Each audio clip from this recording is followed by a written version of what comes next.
The value of the lived experience of people with disabilities is often discounted by academia and other so-called authorities. I'm Annette from Nothing Without Us, Stories and Discussions of Meaningful Inclusion. I can be described as a 70-ish-year-old woman. I'm told I'm not going to get away with that much longer. And with short gray hair, I'm wearing eyeglasses with a dark blue frame today, and I am sitting in a power wheelchair. If you like this podcast and others like it, please drop me a like. Please subscribe. It would really do me a world of good. If I get 10 new subscribers a week, I will meet my goal of 100 subscribers in my first year. Because our first year anniversary comes up in just a few weeks. So drop me a like, please subscribe. You can subscribe for free, but if you want to, see my sub-series called Bitch on Wheels, which is a little edgier, that is behind the paywall. In the meantime, I'm welcoming you to today's podcast. My guest today is Dr. Alyssa Zisk. Alyssa, would you please talk about the work you do? Cool. As stated, my name is Alyssa. My pronouns are they, them. I am a neurodivergent researcher with too many research interests and no real intention of narrowing that down. Most of my research right now has to do with augmentative and alternative communication, AAC, which is the fancy pants term for all the ways we communicate without or in addition to speech when disability is part of the why. Sometimes I wander off and go do things that are more generally neurodiversity work. So Alyssa, what really spurred this particular interview is that Alyssa contributed a chapter to the Palgrave Handbook of Research Methods and Ethics in Neurodiversity Studies. And the chapter that Alyssa wrote is Meaningful Engagement with Neurodivergent Public Work. So would you tell me a little bit, first of all, about where you talk about neurodivergent work versus neurodiversity work? I think because that's an important concept for us all to learn. So neurodivergent work is about the identity of the author or the authors. That is the author neurodivergent? Is the author specifically autistic? Is the author specifically ADHD? Is the author specifically aphantasiac? Could fit there, but just in general. That's neurodivergent is about the author, whereas neurodiversity is about the topic. You can have work that is both, you can have work that's neither, and you can have one but not the other. So what I'm hearing is that if it's neurodivergent work, it's got a greater degree of authenticity because the author has the lived experience as well. Am I correct in that? I mean, neurodiversity work would to some extent be insider work, yeah. Right. Okay. So I think that's an important distinction because again, with other disabilities too, that is something we're always ramming our heads against. And you've seen me talk about when we've looked for, groups for people with disabilities for employment. And every time we would look up professionals with disabilities, they were always professionals working with people with disabilities. And that authenticity is missing, that lived experience. And this is something that made me want to read what you did, okay? So that real inclusion. So it is a big part of what this chapter is about, but it was also a striking thing, and that's the use of social media versus just plain academic papers.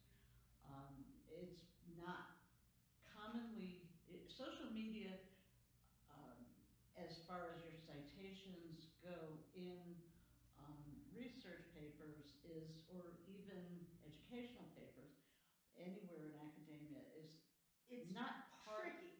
Yeah. I've never gotten pushback when I've just done it, but I've generally had requirements for a certain number of academic citations and then no comment on the others.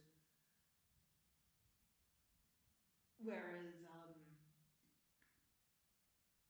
I've seen other people get direct pushback when they try to cite outside academia. And yet, social media has become a very forward way of expressing research, expressing ideas, and certainly of expressing the lived experience. So there needs to be room made for this in the research area, in the research arena. Very much so. I've seen work on like critical neurodiversity studies where people are trying to trace the history of certain terms and certain narratives. And if they're only able and willing to cite academic sources, they wind up missing the primary sources where the discussion was actually occurring. This isn't the case for all movements, but a significant portion of excuse me, of specifically autistic organizing and broader neurodiversity organizing happened and still does happen in places with paper trails. The primary sources exist. You can look at the records of email lists that were in use in the early days of email being a thing. Well, I think it's one of the issues that you bring up is also that people who do post on social media very often have a pseudonym or are hiding behind a pseudonym of some sort. And I understand the barriers that presents in providing citations,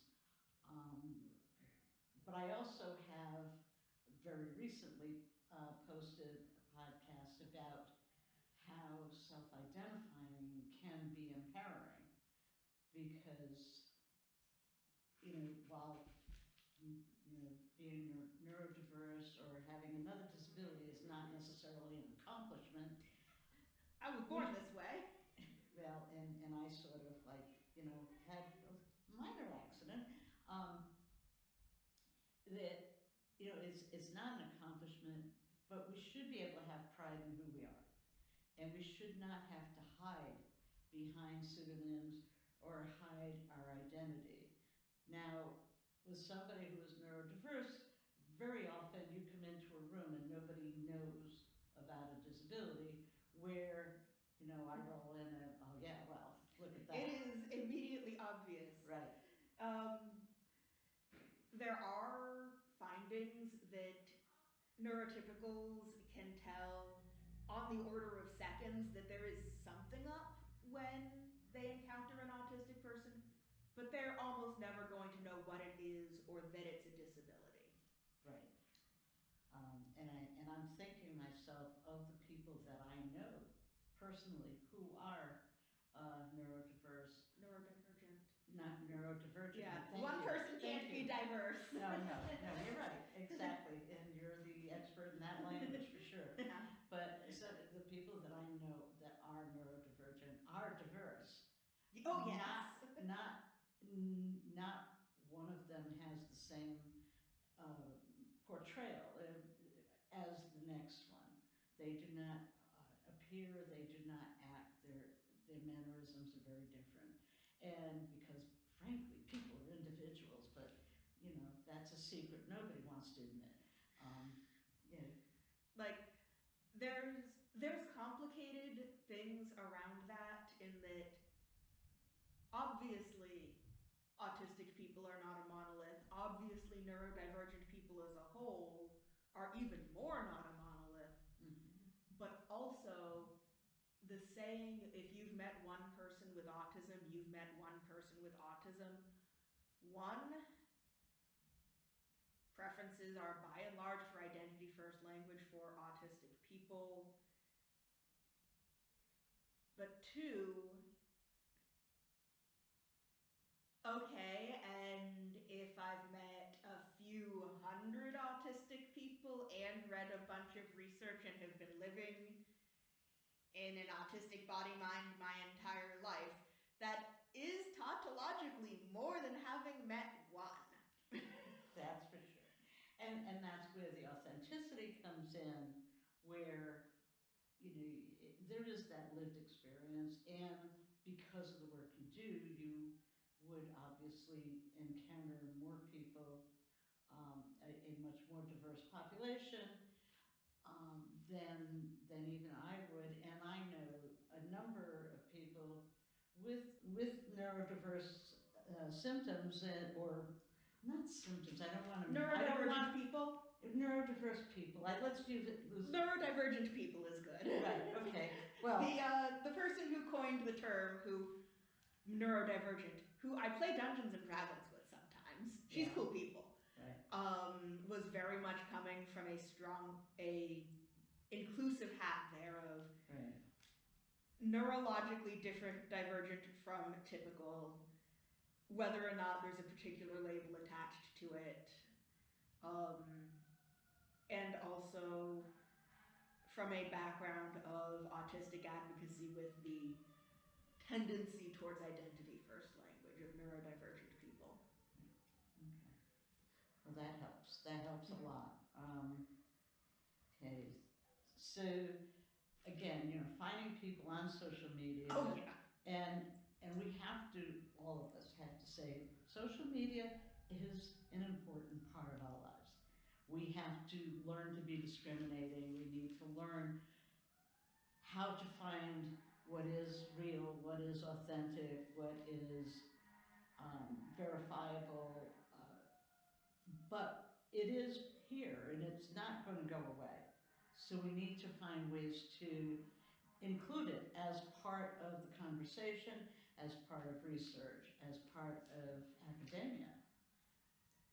That, yeah, in a very real sense, we're trying to gain a better understanding, or in theory, we're trying to get a better understanding and better inclusion of disabled perspectives in disability research, of neurodivergent perspectives in neurodiversity research. And while including folks as consultants in studies that are defined by trained researchers, neurodivergent or not, is a thing that's done. And while getting consultants earlier on to determine priorities can be a thing that's done well, those are both asking for more work from the neurodivergent person. If we've already written a bunch of blogs on the topic, or we've already made YouTube videos about the topic, citing that can reduce the burden of labor on the neurodivergent person, and it can avoid the issue where de-identification doesn't always work the way researchers think it will. Well, this is true. Can also be by including sources, for example, blogs or even podcasts, that are authentic and well done and well thought out, is a way of being inclusive in the sense of the strength of the evidence. The perspectives in the triangle of evidence-based practice, which in theory I like, in practice I've seen it buzzworded to heck and back in ways that are just used to exclude what supposed clients think. But in theory it's supposed to include the perspective of the client. Right. Right. Well, we're going to also add that, I am a strong believer in using authenticity. It is much more verifiable.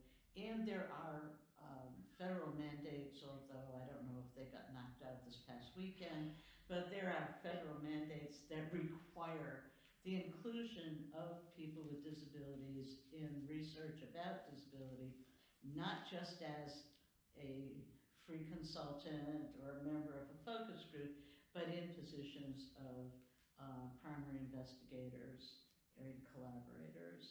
So, and I think that's important to know. Um, so let's talk a little bit though about what happens with the ethics of including blogs. How do we cite them? I don't know if you can do it through Zotero. So I have not tried to cite a blog through Zotero because Zotero isn't software that I use, but some blogs actually show up in Google Scholar, probably because they've been cited enough times to get one of those little entries, including a couple of mine actually. And whether or not there's automated citing with software available, all of the major reference formats at this time do have guidance on how to cite a blog, how to cite that which was formerly known as a tweet, how to cite that which was, how to cite a YouTube video. The guidance exists on how to do it. You just might have to put that information into the format manually. Okay. All right. Well, that's good to know, because a lot of us, if you use a lot of citations, you definitely use a citation manager. I don't know whether, like I use Zotero, which is why I mention it, but there are a lot of different citation managers out there. I use LaTeX sometimes, and BibTeX, but you can create, you can manually create an entry in your citation manager usually, but you probably won't be able to import it automatically for a blog. Not for a long time, not until they really get used to doing it. Okay, so if if you don't have all the information for a citation, what else do you use? Generally speaking, I use what I have. There are some websites where getting the date can be tricky. I usually am pretty good at finding ways around that to get a date, but I've definitely seen no date used. If it's on the internet, including a live link, so that even if you've gotten a lot of the other parts slightly iffy, the link should work. Right. Well, that's true of any of the ones that we use. Yeah. What about, though, you also talk in your book about consent? Yeah. So the thing about the use of blogs, of social media posts, is that different public work, like different platforms, have different expectations of privacy. Even a public Facebook group, I think most people are not expecting researchers in the audience the same way that you might on, say, the blog of an academic organization, where if you're writing on the blog of an academic organization, or if you're writing for the blog of like Inside Higher Ed, I think there's more expectation of publicity. Right. But somewhere in there, there's a line at which, before using an individual person's public work, you really should ask. There's conversations to be had about what do you do if they never reply, but asking is correct, And the options really should include citation by choice of name. I see people get cited both by the name of the blog without the name of the person attached, or by the name of the blog with the name of the person attached, like using whether it's their wallet name or their username that they're known by. Anonymity. And actually, keep your mitts off my work. Right. And then there are people like myself and probably you, that kind of bridge the academic world and the not so academic world. Yes, I am. For most of my neurodiversity related research, the fact that I'm autistic is the most relevant aspect. It is not my only neurodivergence. I am also aphantasiac, no mind's eye, and prosopagnosiac, face blind. But I am definitely a neurodivergent neurodiversity researcher. And then we did want to talk about one more topic that you hit on, which is when you are including people in your panels, in your work as consultants, and this goes across the whole disability front. The expectation is that people with disabilities work for free. There's that expectation. There's no need to compensate us. And even well-meaning people will sometimes come to this conclusion because compensation can legitimately be tricky with certain kinds of government benefits. But that's not a reason not to ask. Exactly. It's a reason to think carefully about how. Right. And people, I think, should remember that if you're being paid by an employer on what you're doing, it may not enter into the conversation as easily, but if you're an independent consultant, or your podcast is independent of another company, or your blog is, or something like that, that you should assume that this is how the person makes a living, and it is worthwhile to, ask the question. Yeah. Do not assume, Yeah. I mean, my answer is there's no government benefits for you to mess up. Please pay me. Right. And, and also, you do not ask other people to work for free. Or you shouldn't. If you're doing that, stop it. Or tell me how. Maybe we can benefit from it too. No, I'm kidding. But you don't go in the store and say, well, you don't need me to pay you for this coat, right? And walk out with it. You just don't do that. And you shouldn't do it to people with disabilities because you assume that, well, they're just willing to share this information for free. That's work. Yes, it is. It is. And we're both pretty good at it, by the way. So, okay, well, Alyssa, thanks so much for coming. I'm going to let you see this before we publish it. All right. But it will be in the next few days. Okay? Sweet. Thank you. Okay, so thank you so much.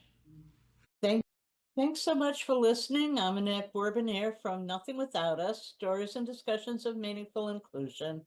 If you liked this episode, and I really hope you do, I think that Alyssa had a lot of good information for us.